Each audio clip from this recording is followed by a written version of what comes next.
لزانا گلا وکړم کلتا نګلا وکړم نصیب رات وایا قبل چا نګلا وکړم نصیب رات وایا قبل چا نګلا وکړم د پاک او مهربان الله په نامه خوږو او محترمو لیدونکو السلام علیکم ورحمت الله وبرکاته.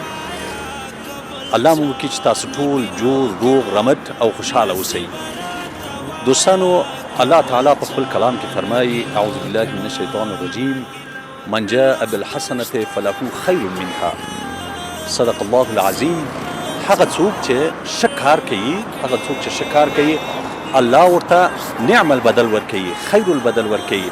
نو په دې اساس راځئ مسلمانانو خیر وکړو، نیک کار وکړو، ښه کار وکړو تر څو الله زموږ هم راضي شي او په زموږ ژوند کې هم خیر و برکت راشي. په دې اساس دوستانو زه نن راغلی یم دغه د افغان کوچنیانو سره غواړم چې دوی سره یو سلام علیکي وستړی مشي وکړم او یو دوه درې اسلامي پوښتنه به کوو. الحمدلله موږ تاسو ټول مسلمان یاستو.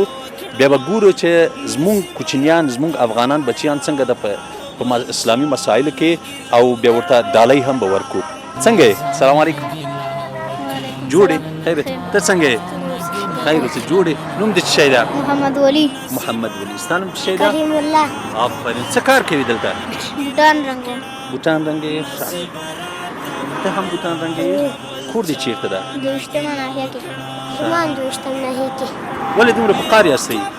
قار نه وي، یخ نه وي. سره ختم ورور ولیکړي یو دوه پیسو د ښه پلار لري؟ هو. پلار د څه کار کوي؟ پلار مې کراچۍ چلوي یو ټیره. کراچۍ چیرې؟ منډۍ کې. ښه ته پلار لري؟ ستا پلار څه کار کوي؟ اردو کې دې څه کار هم نه کوي.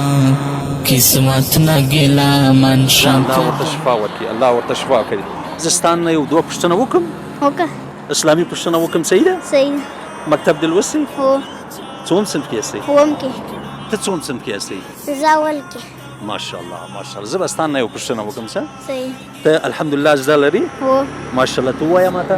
بسم الله الرحمن الرحیم الحمد لله رب العالمین الرحمن الرحیم مالک یوم الدین ایاک نعبد و ایاک نستعین اهدنا الصراط المستقیم صراط الذین انعمت علیهم غیر المغضوب علیهم ولا الضالین آمین. ماشاءالله ماشاءالله. ډېر ښه. ته هم زده لرې؟ ښه زه به ستا نه بل پوښتنه وکړم. د ماسپښین لمانځه څو رکعته دی؟ لس. ماشاءالله ماشاءالله. ډېر مننه. زه به تاسو زموږ برنده یاستئ. زه به تا ته یو ډالۍ ورکړم. صحیح ده؟ صحیح. کم بې ناراحته خو نه کېږې؟ نه. ماشاءالله. وخت دغه ستا زه به تا ته هم درکړم او دغه ستا. صحیح ده؟ ډېره مننه ډېره مننه. زه ولاړم. خدای په امان. خدای په امان. یو مچو راکړه. آفرین. زه خدای په امان. ښه زه به د دوی نه دوه پوښتنه به وکړم. د سهار لمانځه څو رکعته دی؟ څلور رکعته. ماشاءالله ماشاءالله. ته ووایه د مازدیګر لمانځه څو رکعته دی؟ څلور. اوی نامخه ده نامخه ده. زه به ستا ډالۍ درکړم. صحیح ده؟ دغه ستا ډالۍ ماشاءالله او دغه ستا ډالۍ. صحیح ده؟ خوشحاله اوسئ. زه خدای په امان. خیر اوسئ. زه خدای په امان.